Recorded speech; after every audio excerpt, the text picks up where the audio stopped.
Yo guys, it's Kyle coming at you from Bane's Film Reviews. I just saw Furiosa, a Mad Max saga directed by George Miller.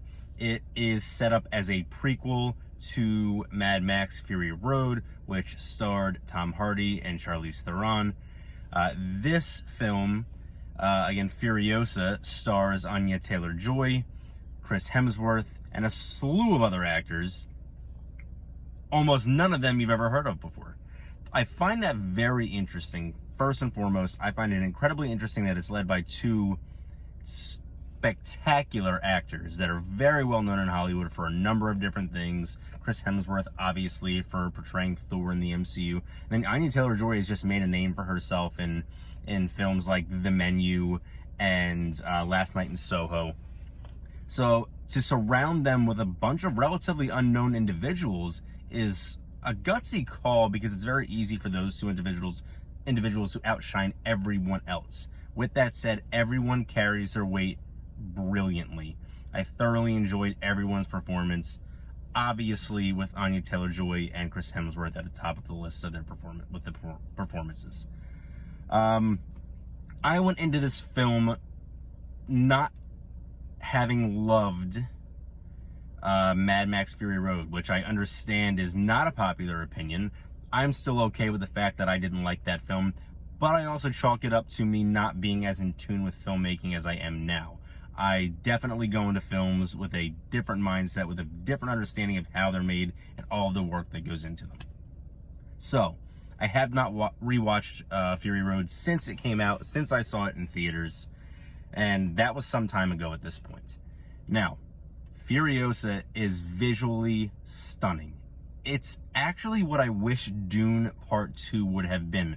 If you're keeping track of the films that I've seen this year and in the past, you know that I was not as thrilled with Dune Part 2 as I was with Part 1, and I don't believe that Dune Part 2 lived up to the hype or did what fans or cinephiles expected from it.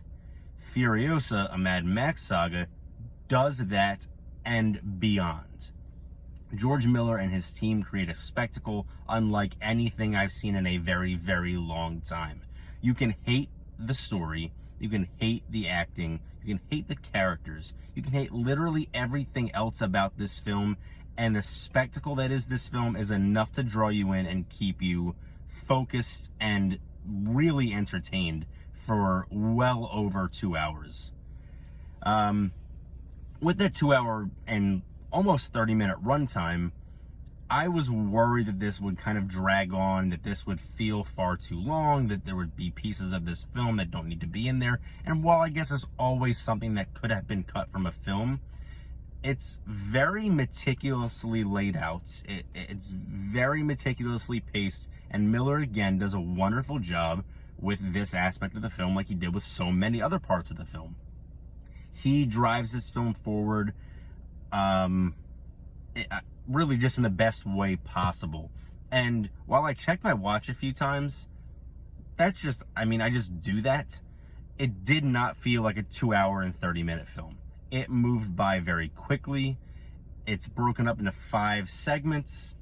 And with that, with it being broken up so brilliantly, it's paced so well. It keeps viewers focused and again entertained, and I really feel like Miller and his team again do a spectacular job of pacing this film, of really keeping viewers' eyes glued to the screen for this again really long runtime. If you couldn't tell, I had a lot of doubts going into this film. Now, every once in a while you come across an actor that portrays a character so well for so long that it's hard to separate them from that character. I get it. Chris Hemsworth with Thor is that type of actor for me. I think he's a wonderful actor, but it's sometimes difficult to see him and not see Thor. With that, this hair and makeup team does him so much justice, and they really do him a favor by changing his aesthetic, changing his look so much that you often don't even see Chris Hemsworth. You hear it in the voice sometimes, and sometimes in his mannerisms, but the face, his whole facial structure has been changed, his hair has been changed, and they separate him from Thor in a way that allows him to shine even beyond what I expected him to be able to do. The sound is brilliant. Again, the aesthetic of this entire film, of this desolate landscape, is just stunning and absolutely thrilling. George Miller has a masterpiece on his hands. Do I think you should go see this in theaters? I think that will absolutely heighten your experience. I would wait for this film to come out at home. I would rent it. I would buy it. Watch it on a bigger screen if you have that available to you. I don't know if you want to spend almost $16 to watch this, even though, again, I feel like it will enhance the experience because it's such a beautiful film. I am going to give this film an 8 out of 10, which, again, as you know, is rent this, buy it. If you'd like to spend the extra money, I encourage you to go, again, to the theaters, because this will enhance the visuals 10 times over, really. I encourage you to look forward to a full review of this film. It will not be by me. It will be by one of my writers, John. I'm very excited for you guys to read what he has to say about this film. I have read it.